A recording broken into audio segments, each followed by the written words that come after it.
향후 관련 산업에 있어서도 실질적인 도움을 드릴 수 있기를 바랍니다. Like utility locating tools, which 우리 굉장히 변수를 많이 적용하는데 공공 안전을 위한 핵심 인프라를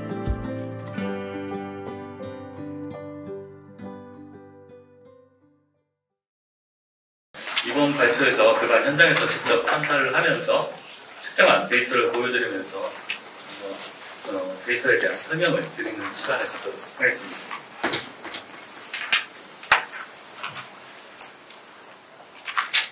목차는 이렇고요. 제가 페이지가 많은 관계로 상당 부분 스킵을 하면서 진행을 하도록 하겠습니다. 이 부분은 아까 아는 집계를 이 부분은 아까 안없이 설명이 있었기 때문에 일단 넘어가도록 하겠습니다. 일반적으로 레이더라고 하면은 항공기 공항 같은 데서 사용하는 항공기 탐사에 사용하는 레이더를 생각하시면 되고요. 이 항공기를 땅을 향해서 땅속을 향해서 사용하는 거라고 생각을 하시면 됩니다.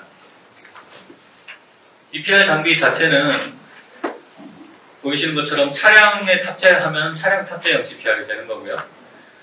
손으로 들고 사용하게 되면 핸드헬드라고 보통 설명을 하게 되고, 요 아래쪽 가운데에 보이시는 것처럼 카트형, 일반적으로 매설물 탐사에 많이 사용되는 그런 형태도 있습니다.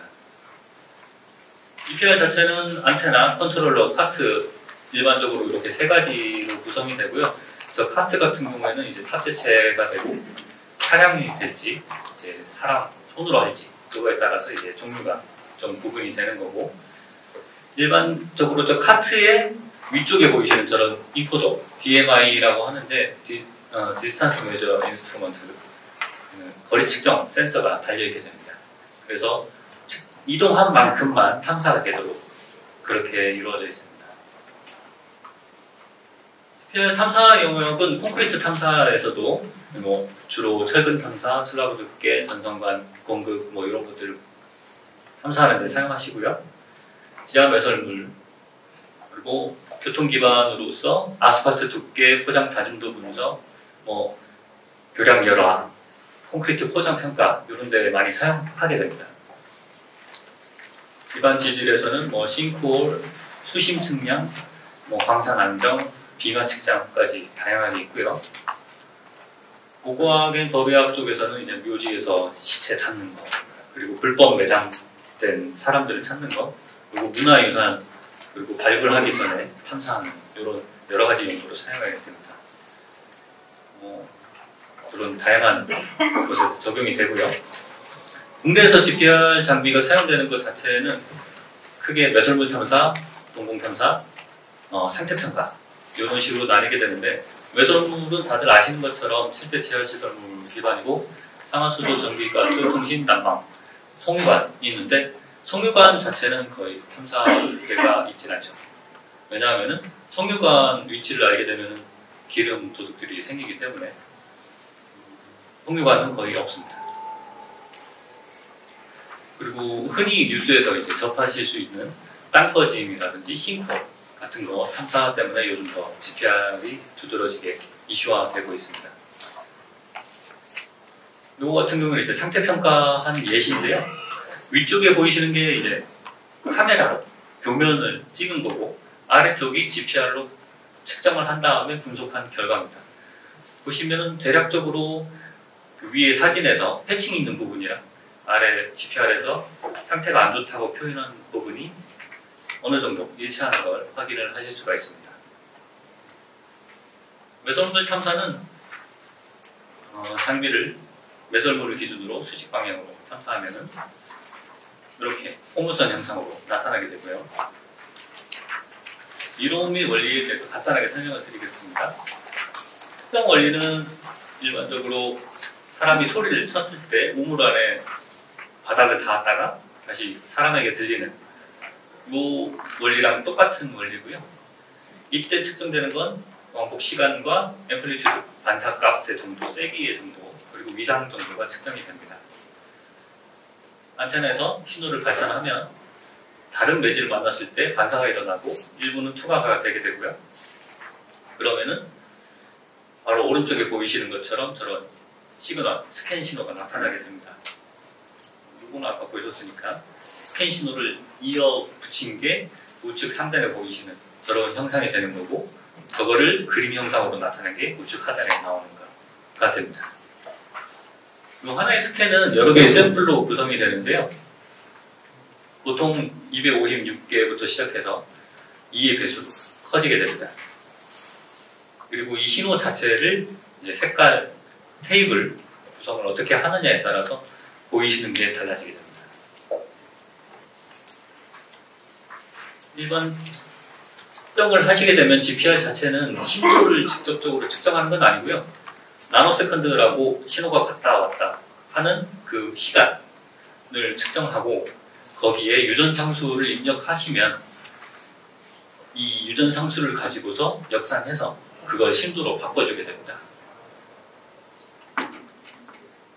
이거는 아까 보셨으니까 넘어갈게요.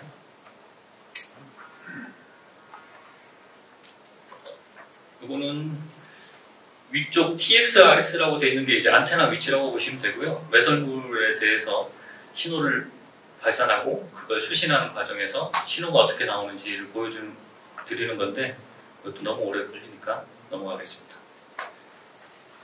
유전율 설명은 넘어가겠습니다. 일반적으로 유전상수 자체가 이제 공기, 진공일 때 1, 그리고 물일 때 81에서 보시면은 속도가 한 9배 정도 차이가 나고요.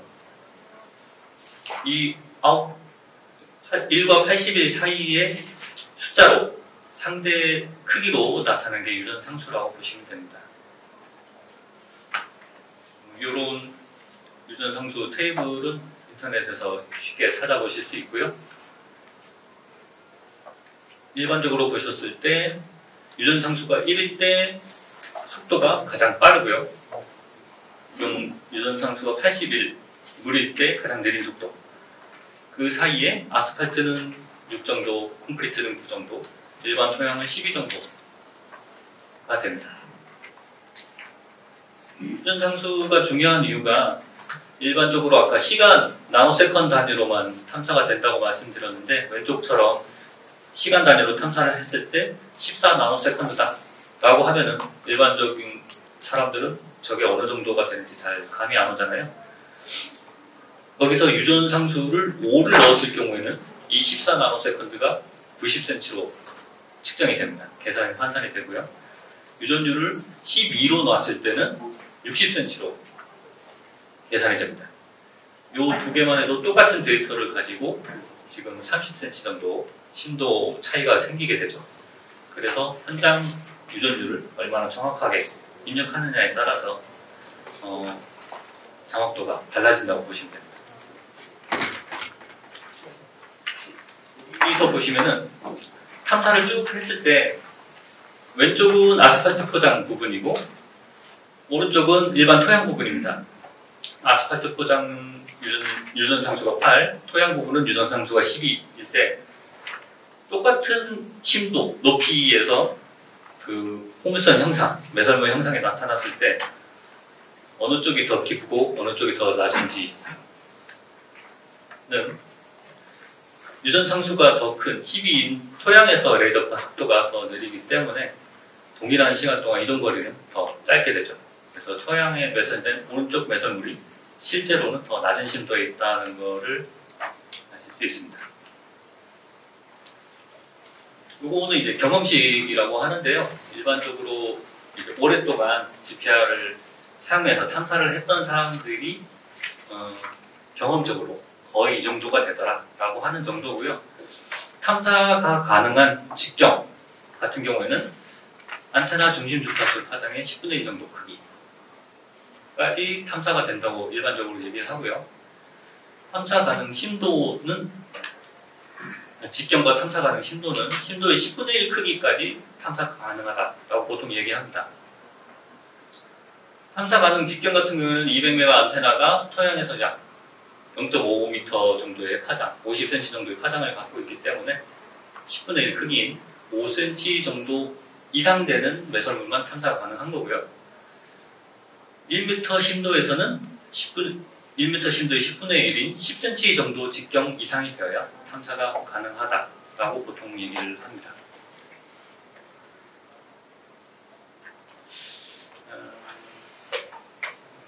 수식은 넘어가도록 하겠습니다.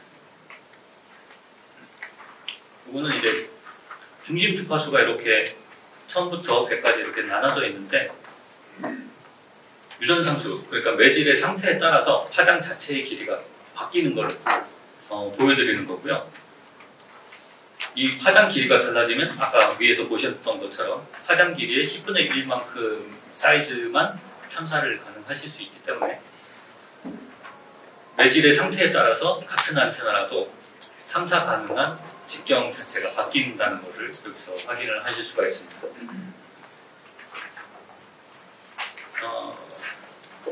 안테나도인데 이거는 넘어가도록 하겠습니다.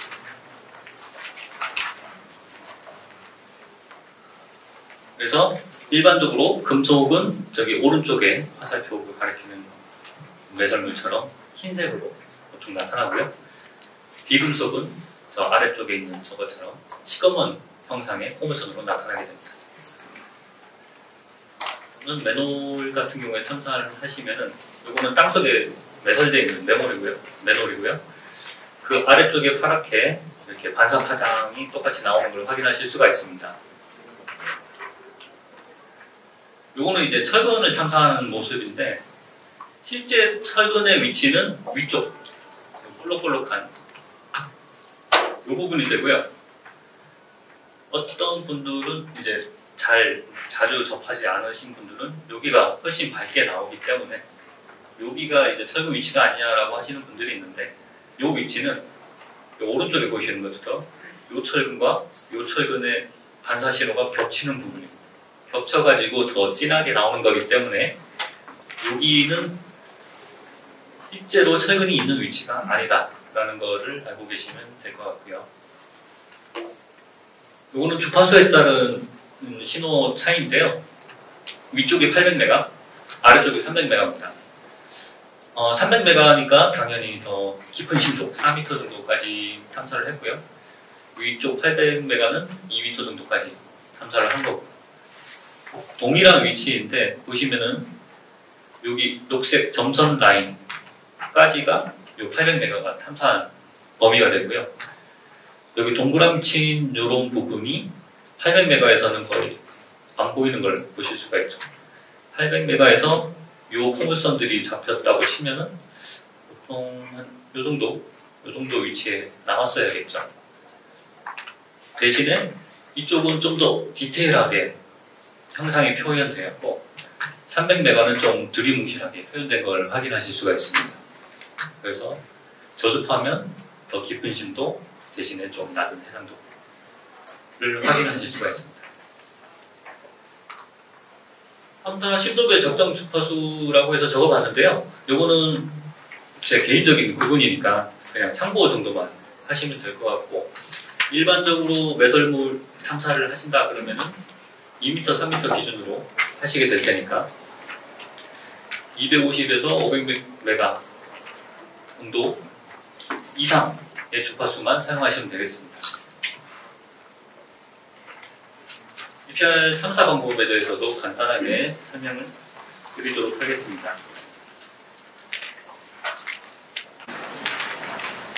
일반적으로 GPR 탐사를 하실 때 현장에서 가장 중요한 게 현장 유전 상수를 알아내게 되는 건데요. 그걸 알아내야 아까 말씀드린 것처럼 좀 더 정확한 매설물의 심도를 알 수 있게 되기 때문이죠. 포장 재질이 아스팔트인지 콘크리트인지 일반 토양인지에 따라서 초기 유전 상수 값을 입력을 하게 되고요. 이 유전 상수 값을 주고 탐사를 한번 해봅니다. 탐사를 하게 되는데 근처에 실측 가능한 배관, 그러니까 맨홀처럼 뚜껑을 열어서 실제 배관이 어느 정도 심도까지 있는지, 혹은 우수관처럼 실제로 줄자를 넣어가지고 잴 수 있는 그런 곳이 있는지에 따라서 실측 가능한 배관이 있을 경우에는 실제 심도를 재고 그걸 가지고 기준으로 삼는 게 가장 정확하고요. 그렇지 않을 경우에는 포물선 형상을 통해서 유전상수를 추정을 하셔야 됩니다. 이거는 이제 실제 배관 심도를 확인해서 조정한 경우고요. 초기값을 유전상수 9를 주고 탐사를 할 때 이 매설물 자체의 심도가 1.5m 정도로 측정이 됐는데 실제 배관의 심도를 확인하고 이 배관의 심도에 맞춰서 유전상수를 조정했을 때 유전상수가 7로 바뀐 경우입니다. 이렇게 실제로 탐사하실 수 있는 배관이 없을 경우에는 포물선 라인 피팅, 보통 마이그레이션이라고 하는 기술을 써서 추정을 하셔야 되는데요. 요거는 이제 장비에서도 실제로 탐사하면서 적용을 하실 수가 있습니다. 요 포물선 형상에 요 그려지는 모습이 가장 피칭 되도록 조정하시면 자동으로 유전상수가 계산이 됩니다. 하지만 요거는 실제로 주자로 재는 것과 다르게 사람들에 따라서 이 폭 자체를 어느 정도의 폭이 더 피팅된 거다라고 판단하는 기준이 조금씩 사람마다 다르기 때문에 유전상수가 조금 변동이 있을 수 있습니다. 그 다음 방법으로 추가적인 유전상수 산출 방법으로는 CMP 방법, 커먼 미드포인트 방법이 있는데 요거는 요즘에는 거의 쓰이지 않는 거니까 그냥 너무 있다는 것만 알고 계시면 될 것 같습니다. 탐사 방향 자체는 매설물에 대해서 수직 방향으로 탐사하는 게 제일 형상이 잘 나타나기 때문에 매설물 예상 위치를 어느 위치가 되는지 예상을 하시고 그거에 수직되는 방향으로 우선 탐사를 해서 매설물을 먼저 탐사하시는 것이 중요합니다. 그리고 여기서 보시는 게 이 배관 자체를 수직으로 탐사를 하셨을 경우에는 이런 포물선 이 형상을 얻으실 수가 있고요.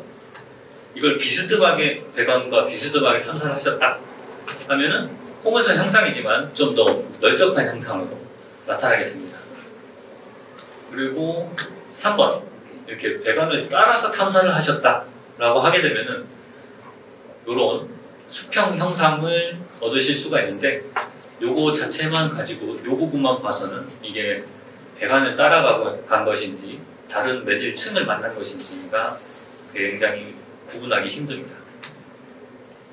다음으로 4번 배관 옆쪽을 따라서 이렇게 탐사를 하신다 하면은 안테나 자체가 배관 위쪽을 갈 때보다 더 거리가 멀기 때문에 좀 더 밑에 부분에 더 깊은 심도에서 이렇게 수평선이 나타나게 됩니다.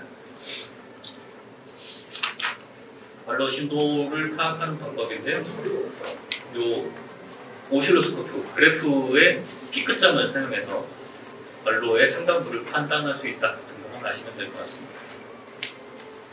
다음 3D 탐사 같은 경우에는 오른쪽 상단에 보시는 것처럼 이렇게 탐사 대상 면적이 있으면 그보다 조금 더 넓은 면적까지 포괄해서 3D 탐사를 진행해 주시는 게 좋고요. 각 측선의 간격은 최소 1m 이내로 하시는 게 더 좋은 결과를 얻으실 수가 있습니다. 이거는 3D 탐사 결과 예시고요. 보시면 1.75m에서 요 위쪽에 빨간 두 줄이 나타나기 시작하는 거 보실 수가 있고 2m에서는 전반적으로 2.25m에서는 요 상단부에는 신호가 거의 사라지고 하단부 신호가 약해진 것을 확인하실 수가 있습니다. 2.5m까지 내려가면은 요 중간까지도 거의 신호가 사라지고 끝부분만 조금 남아있죠.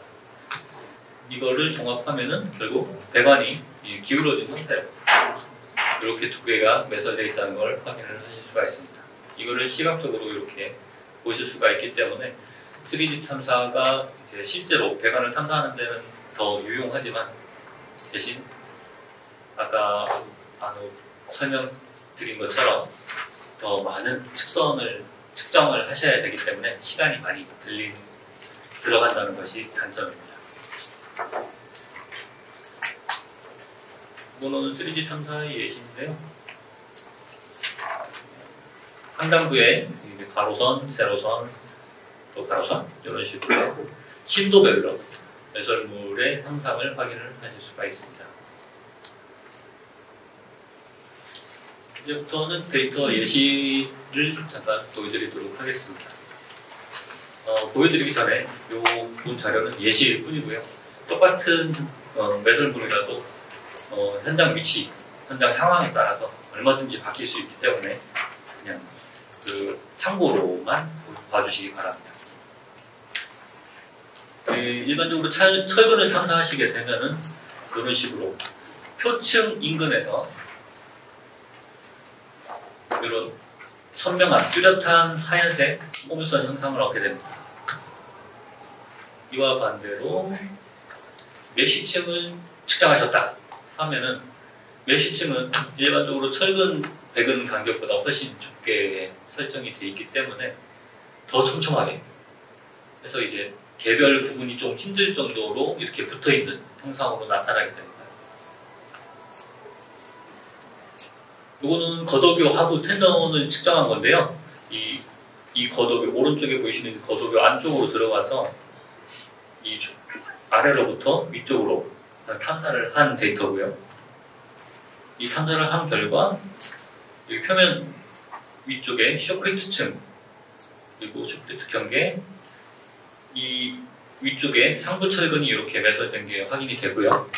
그 아래쪽으로 하부 텐던까지 확인을 할 수가 있었습니다. 이거는 상수도 예시고요. 이 상수도라고 이렇게 상수도 측정한 데이터를 보여드리는 거긴 하지만 상수도 자체가 너무 다양한 형상으로 나타나기 때문에 이거는 그냥 참고로 보시면 되겠습니다. 이거는 하수도 예시고요. 실제로 이렇게 공 두 개가 뚫린 것을 탐사했을 때 이렇게 포물선 형상이 두 개가 나타나는 걸 보실 수가 있고, 이쪽에 나타나는 이 포물선은 이 신호 두 개가 겹쳐서 나타나는 신호기 때문에 실제로 매설물이 있는 건 아니라는 걸 이렇게 확인을 하실 수가 있습니다. 이거는 가스관 탐사 결과고요. 왼쪽에 있는 탐사 데이터를 보시면은 위쪽에 평평한 철근 반사화를 보실 수 있고, 아래쪽에 이렇게 포물선 형상이 나타나는 게 보이시죠? 그래서 이것 같은 경우는 상부에 있는 보호철관과 아래에 있는 가스 배관이다라고 일반적으로 추정을 하실 수가 있습니다. 열배관 같은 경우에는 오른쪽 보이시는 이 화면처럼 일반적으로 쌍으로 이제 매설이 되기 때문에 이렇게 두 개가 이쁘게 붙어 다니는 걸 탐사를 하시면 바로 확인을 하실 수가 있습니다. 이 예시는 이제 그라우팅 전후 비교인데요. 아래쪽에 이제 공극이 생겼다는 현장에 가서 그라우팅으로 안에를 충진을 하고, 충진하기 전과 전후를 비교한 데이터입니다. 상부에 여기 보이시는 것처럼 이렇게 철근이 잔뜩 있고, 이 현장도 보시면 콘크리트 포장이죠. 그렇지만 그 하부에 보시면 이 동그라미 친 부분, 이 가운데 부분이 그라우팅 전과 후가 반사 신호 자체가 다른 거를 확인하실 수가 있습니다. 물론 이 데이터만 가지고서 그라우팅 된 곳을 찾아라라고 하면은 굉장히 찾기 힘들겠죠. 하지만 그라우팅 하기 전과 후를 비교해 보시면은 차이가 나는 걸 확인을 하실 수가 있습니다. 이거는 공동탐사 예시인데요. 공동탐사 같은 경우에는 이 가운데 보이시는 것처럼 일반 매설물이랑 큰 차이가 안 나 보입니다. 일반적으로. 대신 시꺼먼색 위주로 이게 탐사가 되는 게 일반적이고요. 이 공동탐사를 이게 매설물인지 공동인지 판별을 하기 위해서 보통 일반적으로 사용하는 방식은 한 방향만 탐사하시는 것이 아니고 위쪽으로, 오른쪽으로, 왼쪽으로, 대각선으로 다양한 각도에서 탐사를 해보는 것이고요. 이 위쪽 방향으로 탐사한 게 거의 포물선에 가깝지만 대각선 방향으로 측정한 이 데이터 같은 경우에는 좀 찌그러진 모습을 확인을 하실 수가 있습니다. 이게 만약에 호박돌이나 다른 배관 같은 거였다면 훨씬 정형화된 형상을 나타낼 텐데, 이런 공동이면 이 비정형적인 형상으로 나타나는 것을 확인하고 이게 공동일 확률이 굉장히 높다 이렇게 판단을 하실 수가 있습니다. 실제로 이것은 탐사하고 천공을 한 다음에 내시경으로 확인했을 경우 이렇게 공동 15cm 정도 되는 공동으로 나타났습니다. 이거는 이제 하천 데시메트리 측량인데요. 하천은 이렇게 안테나를 고무보트 같은 데 태우고 탐사를 쭉 밀면서 하시게 되면은 하천 바닥면이 이렇게 형상이 나타나게 되고요. 어떤 분들은 이 하천 바닥면 아래쪽에 있던 내가 탐사할 수 있냐? 라고 물어보시는 분들이 간혹 계세요. 그런 경우는 이렇게 탐사할 수 있는 경우도 있긴 있습니다. 있긴 있는데 이걸 탐사하기 위해서는 실제 이 물 표면, 하천 표면에서 2~3m 정도가 거의 한계고요. 그 이상 깊이, 예를 들어 이 샘플처럼 얘는 이 바닥면이 거의 30m에서 20m까지 왔다 갔다 하죠. 이 경우에는 거의 찾아보기 힘들다라고만 알고 계시면 됩니다. 하지만 2m 정도 낮은 심도다라고 하면은 가능은 하다라고 알고 계시면 됩니다. 이거는 기름 저장 탱크인데 이 탱크 형상 아래 부분에 기름 잔량 높이까지 이렇게 같이 표기가 된 거, 탐사가 된 거를 확인을 하실 수가 있습니다. 마지막으로 이제 트리 레이더에 대해서 간단하게 설명드릴 텐데요. 레이더 GPR 장비로 할 수 있는 여러 가지 탐사 중에 나무에 대해서, 식생에 대해서 조사할 수 있는 방법이고요. 일반적으로 나무에 대해서 조사를 한다 하면은 나무 몸통, 트렁크 인스펙션, 그리고 나무 뿌리 탐사 이렇게 두 가지로 나눌 수가 있고요. 나무 몸통을 조사하는 건 안테나를 직접 몸통에 대고서 나무 물레를 따라 돌아가면서 탐사를 하시게 되는 거고요. 원리는 위에 보시는 것처럼 레이더표를 쏘고 이 반대면에서 반사파가 오는데 나무 안쪽이 이렇게 비어있다라고 하면은 그 부분은 다른 신호가 나오게 되면서 이렇게 나무가 이렇게 돼 있다, 안쪽이 이만큼 비었다라고 추정을 할 수 있게 되는 겁니다. 실제로 이거는 미국에서 했던 거고요. 나무 탐사 위치를 이렇게 표기를 하고 실제로 추정한 이 지표로 측정한 다음에 내부 상태를 추정한 그림과 실제로 커팅을 해서 살펴본 데이터고요. 어느 정도 비슷한 형상으로 나타난 걸 확인하실 수가 있습니다. 나무 뿌리 탐사 같은 경우에는 나무를 중심으로 원홀을 그려서 그 원형으로 탐사를 하게 되고요. 원형으로 탐사를 했을 때 나타나는 뿌리로 판단되는 이 형상들을 모두 다 찍어가지고 이렇게 맵으로 도식화할 수가 있습니다. 이 도식화한 것을 가지고서 이렇게 density, 뿌리 밀도로 표현을 하실 수도 있고요. 요걸 가지고 이렇게 뿌리 형상으로 구현을 하실 수도 있게 됩니다.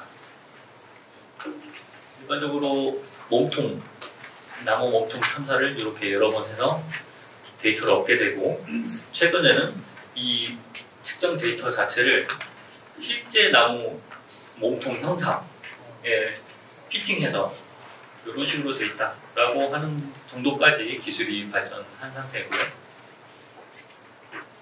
나무 뿌리를 이렇게 탐사하면 기본적으로 이렇게 뿌리의 분포에 대해서 그림 형상으로 나타내지만 이거를 뿌리 두께별 혹은 뿌리 깊이별로 색상을 조정해서 뿌리 밀도 지도도 이렇게 제작이 가능합니다. 여기까지가 이제 제가 준비한 발표고요.